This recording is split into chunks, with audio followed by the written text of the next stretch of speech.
Hello everyone, and welcome to a show where we shine a light on the uncomfortable truths often lurking beneath the surface of American exceptionalism.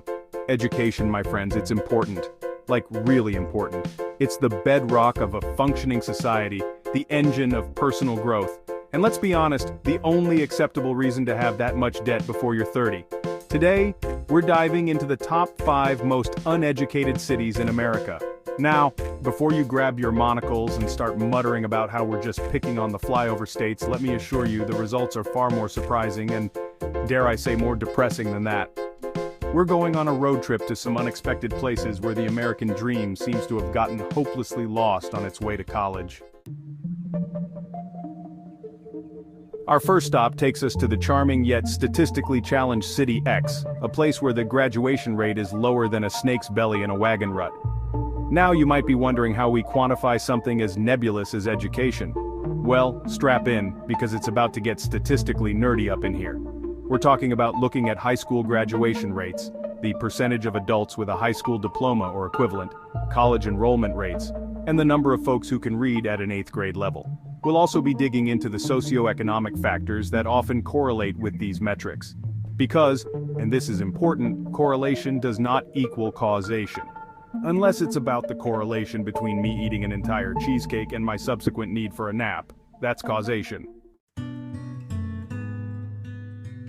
Next, we find ourselves in City Y, a town so starved for diplomas you could practically hear the collective groan of potential employers from miles away. Here, we're looking at the highest percentage of adults without a high school diploma.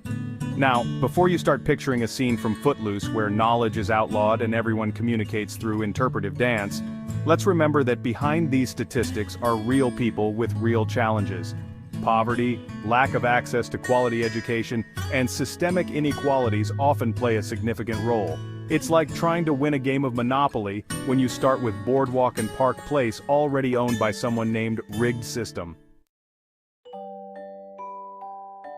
More like nah, college. Fasten your seatbelts because we're headed to City Z, where the college enrollment rate is about as high as my chances of winning an Olympic medal in synchronized swimming.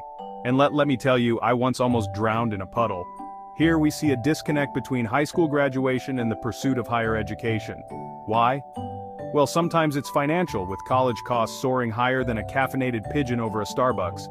Other times it's a lack of awareness about available resources, or a belief that college is simply not an attainable goal. It's like trying to convince a cat to take a bath. You know it's good for them, but they're convinced it's a conspiracy orchestrated by their sworn enemy, the hairdryer.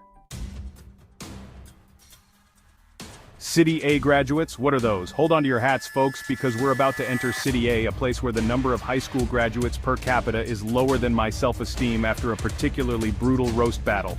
And let me tell you, I've lost to a Roomba. In City A, the impact of low educational attainment on the community is palpable. It's like trying to build a house on a foundation of hopes and dreams.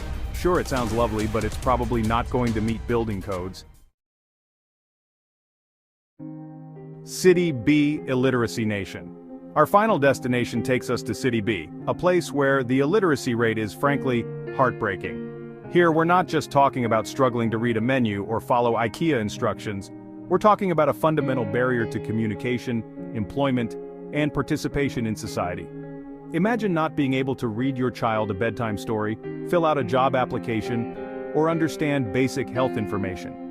It's a crippling disadvantage that perpetuates cycles of poverty and limits opportunities for generations. It's like trying to navigate a maze blindfolded. Except the maze is life, and there's no cheese at the end, just a lot of frustration and dead ends.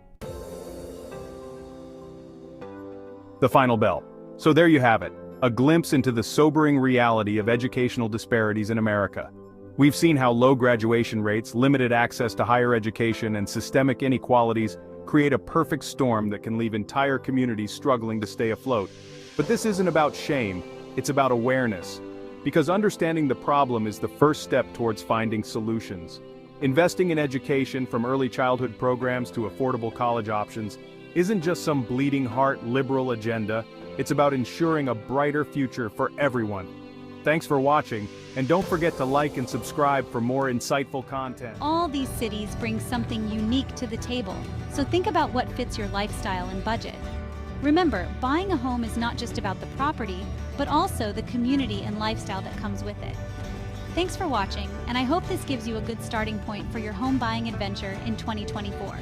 Don't forget to like, subscribe, and hit that bell icon so you won't miss our upcoming videos. Until next time, keep exploring your options and stay curious.